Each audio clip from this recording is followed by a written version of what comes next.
Do I see a traffic warden lurking somewhere near your car?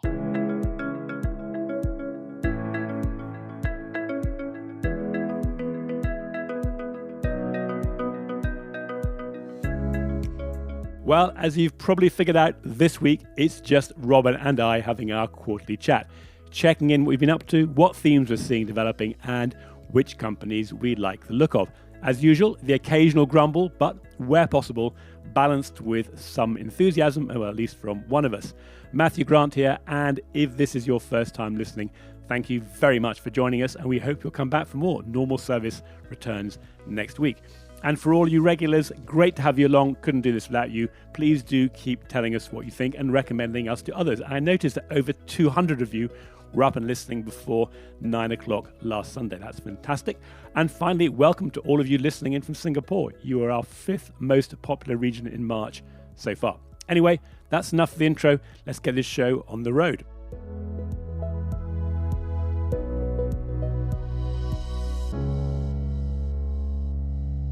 Robin, really good of you to give up Friday to talk to me. I guess we've had such a busy month.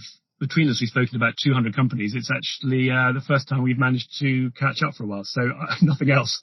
I'm looking forward to hearing what you've been up to and sharing a bit of that with anybody that happens to be listening. The only time I get to talk to you now is on our podcast. You're so busy talking to everybody else, you haven't got time for me anymore. Sorry, I can't go any further until you tell us all why you're doing this from your car. Well, I finally either figured out the work from home approach or finally broken it, but we've got some builders in the house, and actually the only place to go and record quietly is in the car. And also double benefit for the builder is I'm actually staring at their van in case a traffic warden comes past and wants to move it. But actually it's really cozy in here. I think I might move in. It's nice and warm. It's soundproofed, and we'll see how it all comes out in the recording. But that's why I'm here. Well, that's a new meaning to the word mobility, I think. You can go do the shopping at the same time. And so what have you been up to this week? What's been the sort of main theme that's come out for you of everything going on? I think there's one overriding theme, and I think you and I have felt this for a while. I was really pleased to see Oxbow come out and write a very good article on Monday about the same thing, which is along the lines that the COVID-19 digital accelerant narrative is not right, that there is remarkably little to show in terms of true change in the last 12 months, that what's really happened is the focus has been on facilitating, enabling your workforce to work remotely, more laptops, sort your infrastructure out. But 12 to 15 months on, what we've done is change how we work. We've not changed what we do, and we've not changed what we provide to our customers. And if, as a result of a kind of catalytic event like that, we don't change, then I start to ask myself, what will change the industry? What prompt does the industry need? I'm just very anxious that people understand, because you see a lot of events, a lot of comments start with, now that we've got this kind of digital acceleration that has come from COVID, let's get on with it. I'm sorry, I just don't buy it. Well, we have the rule here. We're very happy to grumble about what's out there, but we have to come up with a solution. So what do you see as the alternative? How are we going to break through this? Are insurers going to figure it out, or is somebody else going to come in and we actually are going to have the disruptors finally? Almost everything I ever say is self-serving. That was just to set up the ability to make the point that I think that makes insurtech fundamentally vital to the future of insurance. I don't underestimate how difficult it is to change an insurance company, from a cultural and from a technology point of view. And I think that what this really means is that insurance companies have sort of accepted that it's not a risk worth taking, and that's going to be fine, provided that they embrace the possibilities of insurtech, that insurtech now kind of moves into the role. I think there's hugely encouraging signs as to the amount of money coming into insurtech, and it's quite narrowly focused. But this next generation of well-backed MGAs and the full-stack insurance companies that have got going, they seem to me to be the ones most likely to have the future of insurance at their fingertips. And it's not like the insurance companies aren't working with them. I think that we've got a sort of maturity of insurtech here where it's sort of acknowledged what it can do, and, real partnerships are emerging. Yeah, and we're going to see more of this distinction between those companies that are providing the technology and selling the technology and those companies that are technology-enabled MGAs. I was talking to a big US insurtech investor last week, and the really strong theme for them, and they're not the only ones, is these tech-enabled MGAs. And the reason we're seeing these really high valuations is SaaS, software as a service, with continuing revenue, is what's really attractive to investors. And they can understand it. You don't need to understand insurance, but if you see revenues increasing month by month, they get it. That's where all the money's coming in. I think from the insurance point of view, the fact that companies like Hippo are now starting to go out and acquire insurers like Spinnaker, still quite small.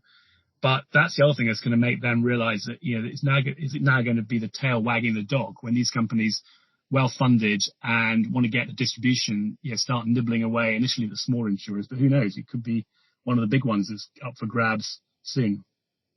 Oh, no, I think we should be looking now at our own boutique M&A investment banker, because 2021 and beyond, there's going to be a lot of insurtech M&A, I think, at two levels. One of the other effects of COVID has been to delay enterprise sales. The insurance industry is never easy to sell to, and we always, I've often talked about getting expectations set. It'll take you at least 12, often 18 months to sell, a new proposition to an insurance company. It's even longer now, I think. And I think that means two things: that some very good insurtechs who are pre-Series A have had to wait so long for the sort of external validation of their models by picking up the one or two customers that makes them an attractive investment. That some of them will run out of money. And I don't, from a personal point of view, I think there's some quite good businesses in that category. And I think ultimately, they won't fail. They'll be bought rather than funded. And I think, to your point, some of the money that is being given to the best of insurtech, which is really where the money's going these days, will enable them to pick off anything that looks, both incumbent and insurtech, that enables them to plug in the other bits that they need to really accelerate their models. Yeah, and there's a lot of money out there looking for investments, and we can all argue or have a debate about whether Lemonade is worth what it is or Hippo is going to be worth what it is or is with its SPAC. But the reality is that is fueling interest in this, which then puts money in, which then drives a lot of the M&A. But I think the other big challenge for the insurance companies is, to your point earlier, they at the most senior level, they know they have to do something, but they're just really difficult, to know what problems can be solved. I describe it as flushing out the fatberg, the nasty things that block the drains. There sort of is a desire for some kind of silver bullet or a solution where you say, I take this tech, I take these smart people internally, and I fix it, and suddenly things are a lot better. Really hard to get right in practice. And I think that's what's slowing them down. They just don't quite know what they should be doing, don't quite know who to put onto it. And then you start looking at some of the emerging areas. And we had a discussion recently with a large insurance company on cyber, which, as we all know, is one of the growing areas. And frankly, could be the next COVID type loss when we all realize what we weren't covered for.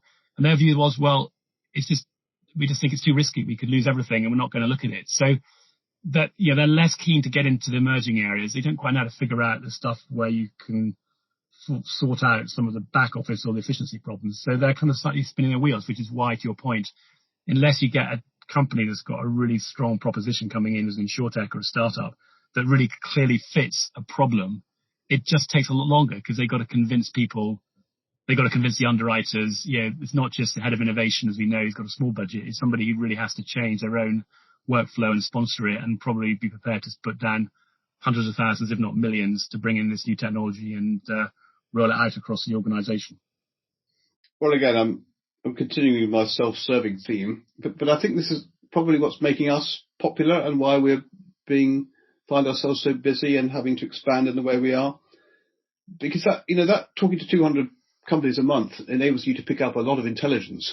And I think more and more I look at what we do and I think we're an intelligence company. And we signed a new member the other day who put it very nicely, I thought. He said, I looked at you and I thought I was going to join you for who you know.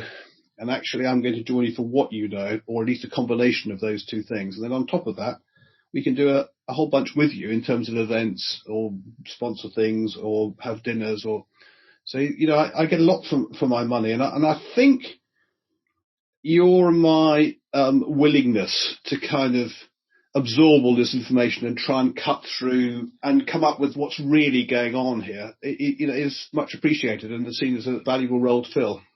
It's a fine balance, isn't it? I mean, we've been fortunate and we've worked hard and we've got great people we know to have a community and a network that's continued, and doesn't rely on seeing us once a month and having a drink for the network to flourish. And these discussions are still going on in the background. But at the same time, what people really want to know is, who they should be working with. We're not there to sell for people, but we are there to present the facts and make sure that the companies that we think are the ones that people should know about are getting visibility, whether it's the new startups or the ones that are coming later. And so I think that intelligence one is definitely more of what people are going to see from us. It's a reflection on why we were successful with that parametric insurance report. Your e-placing report went down very well, and we've got a lot more coming out that we're going to talk about in a minute. But any companies out there specifically, and all the people you've been talking to that are worth calling out as examples of the things we're referring to? It would be wrong not to mention Zego. Since we last podcasted together, we now have a UK unicorn. Our first, it's a sort of monkey off the back. I think it's about 3 years ago since they first pitched at Harry Franks came and pitched at the Steel Yard. I think it was pretty obvious to all concerned that was a class act and it was going all the way. And, I think they are an example. They got the tech right. They see themselves as a tech company as much as more so than an insurance company. SaaS, fulfilling a function that the insurance industry couldn't get near grappling with under its own steam, and fully deserving of the money. And it would be very surprising to everybody if they weren't a full stack insurance company at some point, which will make them, really quite potentially quite disruptive force and good for them. I mean, you've got your favourites too, I know. Yeah, but just on that full stack point, I was talking to one of the industry analysts about this, and full stack is traditionally thought of being technology, but actually when you talk about Zego as an example, the full stack version there is they've got direct access to their clients, meaning the delivery drivers and the sort of gig economy workers. They've got the full stack in terms of all the technology and analytics, and then the back end, they've now got their own insurance company, so they control their capacity. I don't think everyone needs to do that, but they've chosen to do it. So I think what we see is companies starting off somewhere, and then they expand their journey in both directions. I mean, we've talked a lot about this, but I just keep coming back to it. If you're going to be an MGA-enabled insurtech, you've got to figure out where the distribution is. There's a reason why Lemonade spent $100 million on marketing. You're just never going to scale if you can't do that. I think the other thing about Zego, and you mentioned Harry Franks, there's a modesty there underpinned by some real smart experience for one thing, but just awareness of where his own particular value is. So they've brought in a person, inverted commas, professional CEO to run the business. He's still there as a founder. But I think it's really interesting when you see that combination of people with great ideas build a business, but actually know operationally someone else is going to come in. So I think Zego to me, it's a real case study of lots of things that are good. You could argue, some of the early funding in the US was just a big story of marketing hype. I don't think we have our WeWork equivalent in insurance, but Zego is the real deal. In terms of my favourites, I always tend to fall back on the people I've spoken to most recently. And for me, what I'm seeing is finally we're seeing real examples of AI or artificial intelligence. At one point everyone was talking about artificial intelligence, and sometimes that meant they just knew how to do a pivot table in a spreadsheet. But two recent ones, so Flyreel use artificial intelligence to be able to help insurers identify all the nasty things in someone's house. And the interesting thing about insurance in the US, in the UK, I don't know if you know this, Robin, but if you buy your insurance here, you go online, you kind of go through a few questions, you click it, and you're done, you've got it. In the US, the underwriter's got 60 days to come back and ask you all sorts of questions about your property before they actually have to commit to the program. So where Flyreel comes in is people can use their video app to show it around the home, and it will pick up things like if it's got a swimming pool, it'll ask you where is the fence and where's the lockable gate, and it will distinguish between a patio table with a glass top that's reflecting the sun versus a hot tub. and just talking to Cole, the CEO and founder, you really understand why AI works and what it works. So that's one great example. And then ISI, which we're both really keen on, how cool is it to own your own build your satellites, put them in the sky, a flood happens, they get into their huddles and waddles, and they redirect the satellites, and they go and measure the depth of the water to a couple of millimeters. But again, they generally are using smart intelligence to do that. I mean, they are the real rocket science. So I think, again, we're going to see a little bit more precision in how these words are used and flush out some of the people just going to throw it in there for marketing, as opposed to, it really is the core of what they're doing. I thought your podcast with ISI was absolutely terrific. And back to this theme of external forces, the industry is now being given, or effectively other people are investing in the tools we need for us. And for a company to be so cool that they can design, prototype, build, launch, deploy, run mini satellites that they can then ensure in the right place at the right time to collect the data that the insurance industry needs seems to, given what we've achieved over the last couple of decades, it is so cool. And then I thought, I'm afraid I picked up on the one sentence that did make me chuckle, which was, in order to ensure complete ubiquity and ensure that they can lay off the data to all insurance company clients, they pass it off in a CSV file.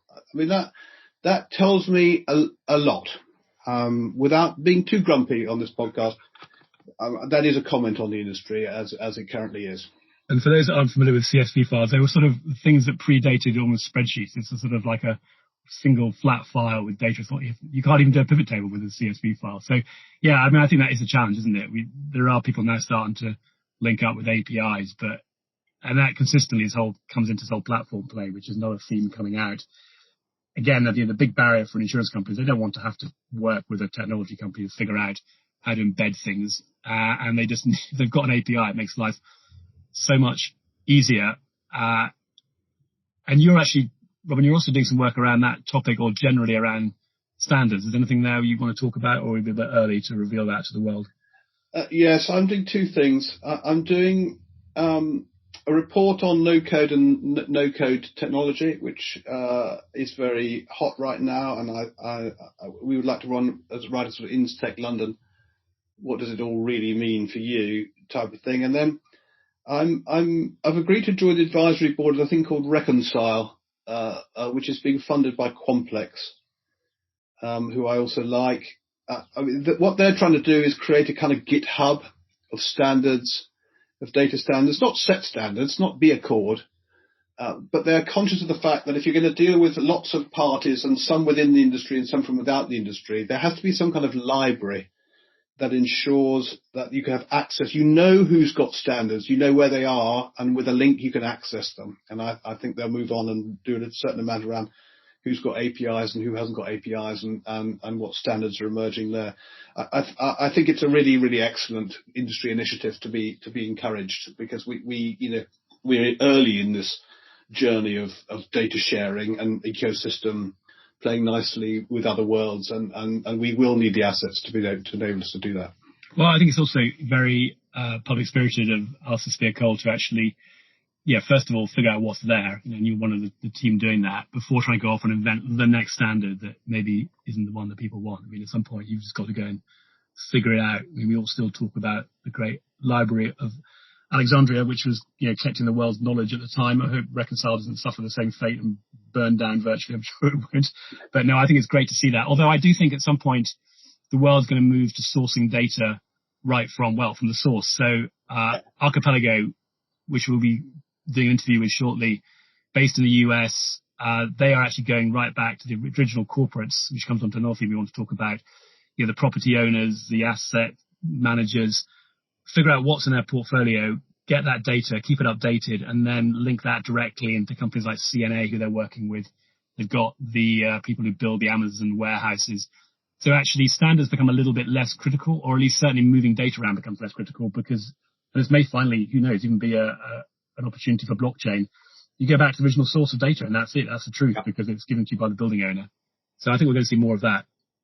Anyone would think that you've been doing a certain amount of work on location intelligence, because everything you're talking about has something to do with location intelligence. Would that be right? Well, you know it is, because every time I think I'm finished, I get another email from you saying, hey, by the way, could you just put this breaking news in? So I thought I was finished this morning at 9:30, and I got some very encouraging news from one of our partners. So it's definitely going in there. But yeah, that's about to go to bed, and really pleased with that. And actually, it comes back to our point earlier. There's a fine balance on these between representing people we know well because they're members and we spend time with them, but not doing advertorial. Yeah. And so part of the, let's say, interesting part of this has been negotiating with people about what goes in. And I don't think there can be 30 leading companies in every area. So we've had to sort of take out some of that. And actually, it's another reminder, and this is kind of thing where we add the value. And it's certainly one of the things I was hearing from one of the large insurance companies.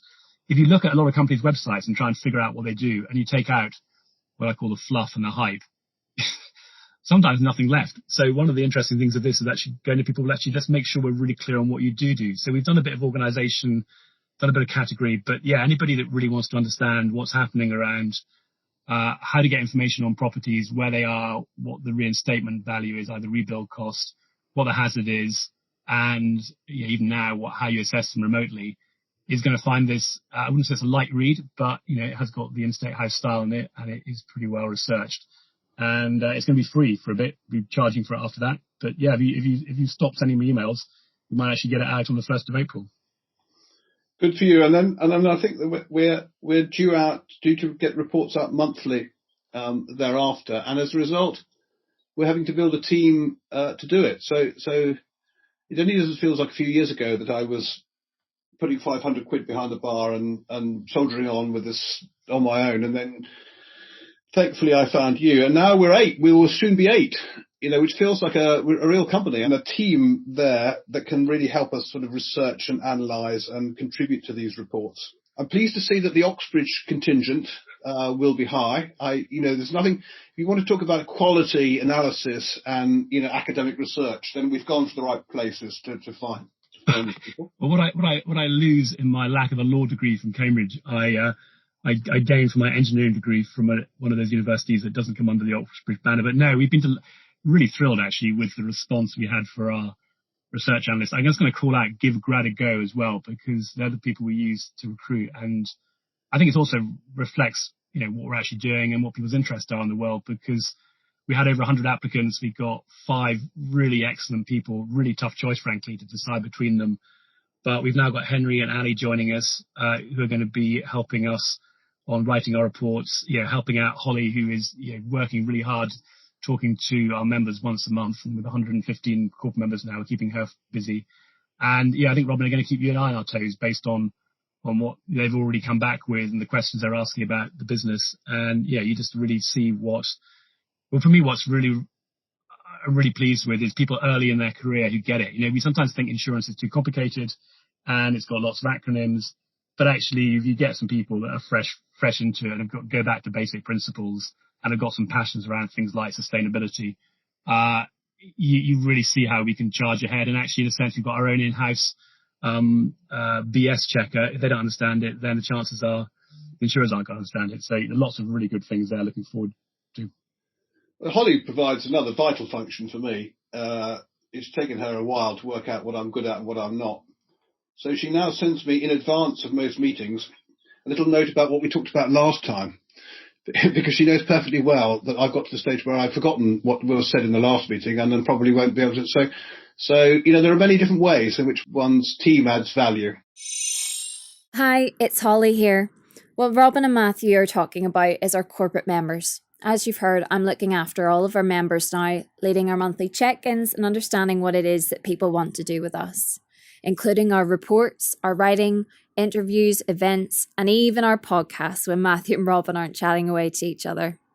So whether you're an insurer looking to find out who's really making a difference in the tech world, or a technology company with a story to tell, you can contact me, Holly Miller, on LinkedIn or at hello@instech.london. Thanks for listening. Now back to Robin and Matthew. The other thing I'd like to call out is that in the last 12 months, we've gone global. We were seen as London, hence the name. If you wanted to come for our events, you had to be in London. And now, if you look at your podcasts and you look at who looks at our reports and you look at who contacts us, that's changed completely. It's so exciting. I mean, I don't use that word very often, but from RIASC in Australia, who are building a global climate variability model that can be used for short-term seasonal forecasting, which frankly has been next to impossible. But California, I mean, another company I'm really fond of for a couple of reasons is SafeHub. And you like this one, Robin, because you're so keen on use for sensors. And there's a personal connection for me as well, because it's co-founded by Doug Fraser, who founded EquiCat, which is one of the early catastrophe modeling companies, who's now co-founded it with Andy Thompson, who is a structural engineer from O'Varup. But they stick these sensors on buildings for earthquakes. And what's so great about it is, in the past, before you could measure the performance of a building in an earthquake, you had to basically destroy it. And what they're doing is they're measuring how buildings shake, so that when you've had an earthquake, they can use their data to go and tell the building owner whether that building's got some nasty hidden cracks, and therefore they should dig beneath the surface and find out the building's going to stand up or it's fine. And they charge $1,000 for a sensor, virtually nothing. I said to Andy on that podcast, you're not getting inundated with brokers wanting to buy your sensor. Because if I was a broker out there and I wanted to go and develop a relationship with a corporation, I'd go out and I'd bulk buy these sensors and I'd send them out. And I'd say, stick them on your building for $1,000 or a couple of $1,000 a year. You're going to know what your building is. And by the way, we can give you some nice brokerage on the back of it. But sometimes innovation doesn't have to be that hard or that expensive. It's just looking for an opportunity and just doing something about it. I think it brings us full circle, because this sense that innovation is going to come from without is a huge force within that will be the big corporates. And around the use of sensors, they have, as a result of their understanding of their estates and their software and what they've built, they are gradually acquiring a superior knowledge of their risks than the insurance industry has of their risks. And you can sense them feeling that it could be done a lot better. And we're well aware of conversations that are going along the lines of people. If the industry can't deliver me what I want, then maybe I will find another way. And there is this gap emerging between, particularly around the use of sensors. That there are so many bits of plant, generators, buildings. We have to find a way of using this data to provide a better service, because it's going to be required of us. And if we can't, then people will find another way to do it. It's a big feature. This big corporates flex their muscles will be an influence on the next 2 or 3 years too. And I know we can't reveal too much now, but I don't know whether it was on the back of your e-placing report or it was going to happen anyway. But we know that there are people looking out there for different ways to trade risk. And one of the revelations about that SafeHub conversation is the sensors are so cheap, and the problem often has been who pays for the sensors or who pays for acquiring the data, between is it the corporate or is it the insurer? At this point, it doesn't matter because it's so cheap. And I think to your point, if the insurance organizations don't figure out how to make use of that, then companies are going to themselves. And I think one of the big tragedies that both you and I are hearing is when we talk to people about these great companies. So Parcel, another excellent organization, such a wonderful story, really simple to tell, really hard to get right. But again, putting sensors on tracking of vaccines to make sure they don't get too warm. And if they get warm, then the vaccine's failed and therefore it has a parametric payout for insurance. Talking to a few people about that, the response I've got was, I thought they were great. We saw them in Lloyd's lab. I went back to my underwriter and said, what do you think? And they said, well, don't know, it's not really in our appetite. And I think London suffers a bit. And I think if you start to track who's actually putting capacity behind these companies, you see as a subset of all the organizations out there talking about this, a big tragedy to miss this stuff too early. I mean, yes, you might lose a little bit, but you're going to learn so much. And really, please, just get behind some of these things, because it's not that hard ultimately to figure out the good from the maybe. Yeah, and a little name checked for ecclesiastical too, because by the time this comes out, I think they will have announced that they have long-term plans for using sensors on, firstly, starting with their heritage estate. They insure a lot of historic buildings, but it's taken a while for them to understand what can be done. But I know that they've invested heavily in this area, and it's very nice to see somebody sort of move out of the mainstream and say, I think we can do this differently. And that'd be welcome if there are many more of those. I was going to come back to that heritage point. It took me a couple of times seeing you on video to realize you weren't actually in your dungeon.